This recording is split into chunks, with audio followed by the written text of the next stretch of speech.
ভেঙে পড়া রাজনৈতিক, সামাজিক, অর্থনৈতিক ও সাংস্কৃতিক প্রতিষ্ঠানগুলো পুনরায় গড়ে তোলা ও তাদের গণতান্ত্রিক চরিত্র রক্ষা করা হবে আমাদের রাজনৈতিক অগ্রাধিকার। এর মধ্য দিয়ে কেবল আমরা নির্বাচিত গণতান্ত্রিক রাষ্ট্র হিসেবে আবির্ভূত হতে পারব।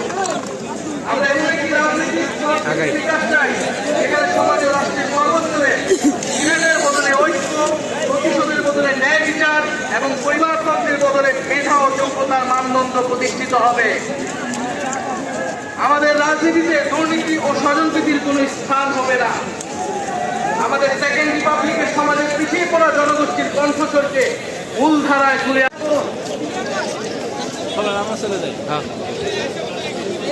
আমরা সুশৃঙ্খল ভাবে ধীরে ধীরে আমাদের নিরাপদ স্থানে নেওয়ার জন্য রাজনৈতিক দলের সিনিয়র নেতৃবৃন্দ যারা রয়েছেন ওনাদেরকে নিরাপদ স্থানে আপনাকে নিয়ে যান। আপনারা যারা সিকিউরিটি ফোর্স রয়েছেন প্লিজ এখানে যান। শেষ আর টেনশন নেই।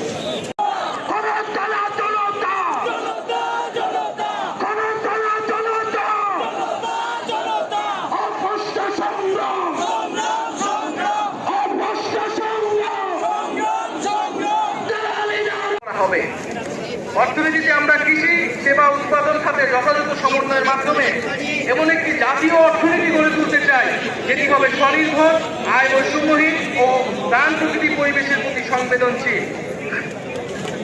আমাদের অর্থনীতিতে সম্পদ একটি নির্দিষ্ট গোষ্ঠীর হাতে পুঞ্জীবিত হবে না, বরং সম্পদের সুষম পুনর্গঠন হবে আমাদের অর্থনীতির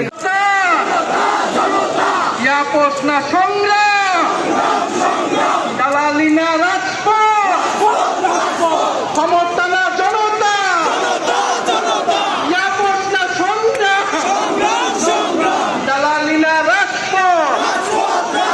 আজকে যারা বিভিন্ন রাজনৈতিক দলের নেতৃবৃন্দ এসেছেন তাদেরকে আন্তরিকভাবে ধন্যবাদ জানাচ্ছি। যে সকল কূটনৈতিক বৃন্দ এবং সুশীল সমাজের বৃন্দ, শহীদ পরিবারের সদস্য